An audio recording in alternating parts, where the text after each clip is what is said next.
Hi there, and welcome to This Day in History for December 3rd. December 3rd is the 337th day of the year in the Gregorian calendar, with 28 days remaining until the end of the year.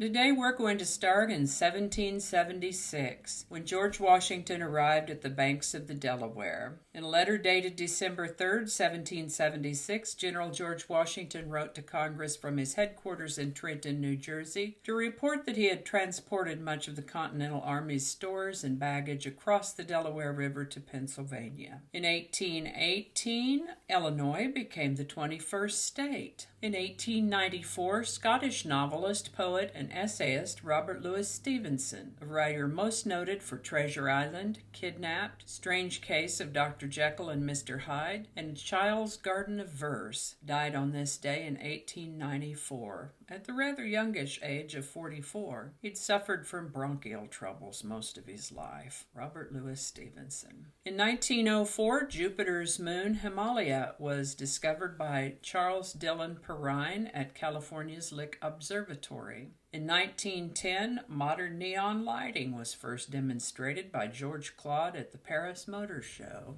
In 1912, the First Balkan War ended. In 1927, the first Laurel Hardy film, Putting Pants on Philip, was released. This is a silent movie. It's about 20 minutes long, and I found a version of it on YouTube, and so there's a link in the show notes for it if you'd like to watch it. It's pretty cute.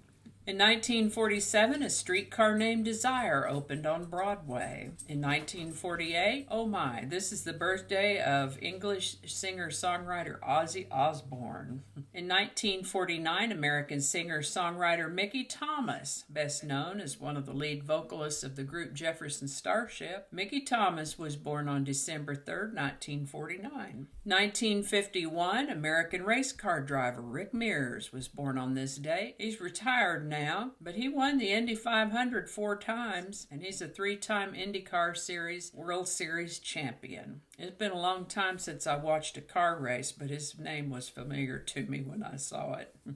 1960, the musical Camelot debuted at the Majestic Theater on Broadway. It would become associated with the Kennedy administration. 1967, the first human heart transplant. On December 3rd, 1967, 53-year-old Louis Washkansky received the first human heart transplant at Groote Schuur Hospital in Cape Town, South Africa. They gave him drugs to suppress his immune system to keep his body from rejecting the foreign material, this transplanted heart. And the bad part about that is that with such a dramatically diminished immune system, that certainly did leave him completely unable to fight off any immune challenges. And as a result, he died of pneumonia 18 days post-op. The good news about that is that his newly transplanted heart was going sure and strong right up to the end. In the intervening years, improvements in immune-suppressing drugs have made transplantation a more viable option. In 1979, 11 people died in a stampede outside the Who concert in Cincinnati, Ohio. 1979, the last AMC Pacer rolled off the assembly line. On December 3rd, 1979, the last Pacer rolled off the assembly line at the American Motors Corporation, AMC, factory in Kenosha, Wisconsin. When that car first came on the market in 1975, it was a sensation, hailed as the car of the future. When you buy any other car, ads said, all you end up with is today's car. When you buy a Pacer, you get a piece of tomorrow.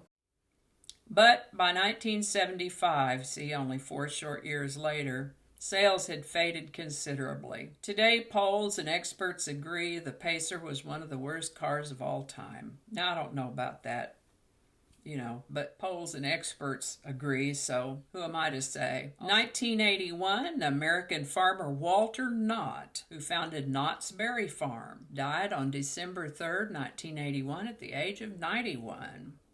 In 1984, an explosion killed 2,000 people at a pesticide plant in Bhopal, India. This is considered the worst industrial accident in history. Those 2,000 died, and at least another 200,000 were injured when toxic gas enveloped the city. That was a Union Carbide plant. In 1989, forensics identified a child abductor by his clothes. 5-year-old Melissa Brannon disappeared without a trace from a Christmas party in Fairfax, Virginia. The intensive forensic investigation that followed led to the arrest of party guest Caleb Hughes, and in the process demonstrated how technically advanced crime solving had become. I believe I saw a story about this exact story on Forensic Files. 1989, Bush and Gorbachev suggested that the Cold War was coming to an end. They met off the coast of Malta. President George Bush and Soviet leader Mikhail Gorbachev issued statements strongly suggesting that the long-standing animosities at the core of the Cold War might be coming to an end. Commentators in both America and Russia went further and declared that the Cold War was over.